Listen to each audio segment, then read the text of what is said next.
Mga hunters, welcome back po sa ating channel Galing Online. Ngayon naman ang ipakikita natin sa inyo ay isang ginto.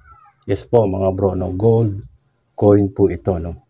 Gold coin, ito ang mga dapat kinukulik at inaalok. No? Kaliitan ito. No? Ayan yung kanyang reverse. Makikita ninyo. Hindi ko naaalis yung sa kanyang slab para di na mahawakan. Ano? Ito naman ang kanyang reverse. Makikita sa reverse nito yung Republika. Kaya baliktad, ikutin natin. Ayan, no? Republika Peruna Lima 1919, no? Year 1919 ang gold coin na ito from Peru, no? Sa bansang Peru. Titingnan din natin sa limista, no? Yung record dito para makilala natin. Para makita natin yung kanyang picturing o yung kanyang details. Napakagandang magkulik ng mga gold kasi ang gold, hindi lumiliit ang value yan habang tumatanda yan.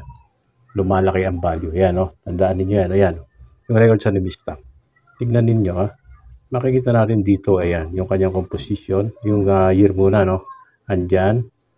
Tapos, itong composition, gold. 9167. Ibig sabihin po nun ay 22 karat. Yun po ang katumbas nun, 22 karat gold at 1.6 gram ang timbang ng isang uncirculated dito, no? Mamaya makikita nyo, titimbangin din natin ito Didiretso muna tayo sa kanyang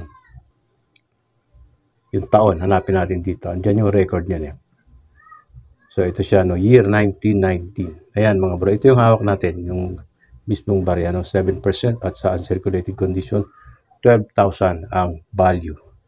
10,000 mintage or yung kanya example sa ginawa sa baryang ito. Hindi masyadong marami, no? 12K ang value ng limista sa uncirculated.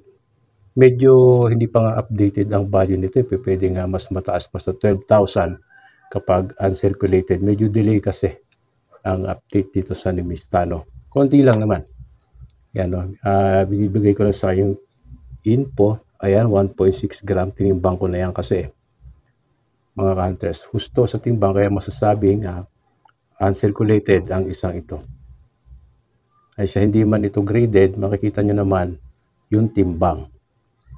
Ayan siya mga hunters, may kaliitan. Ito ang dapat na mga magandang i-collect. Kasi sabi ko nga kanina, ang gold, habang tumatanda, lalong tumataas ang value. Tandaan niyo yan, no? Iba rin yung value niya as a coin. Iba rin yung value ng composition ng ginto sa yung composition nito. Pagkaiba po yun. May added value siya as a coin.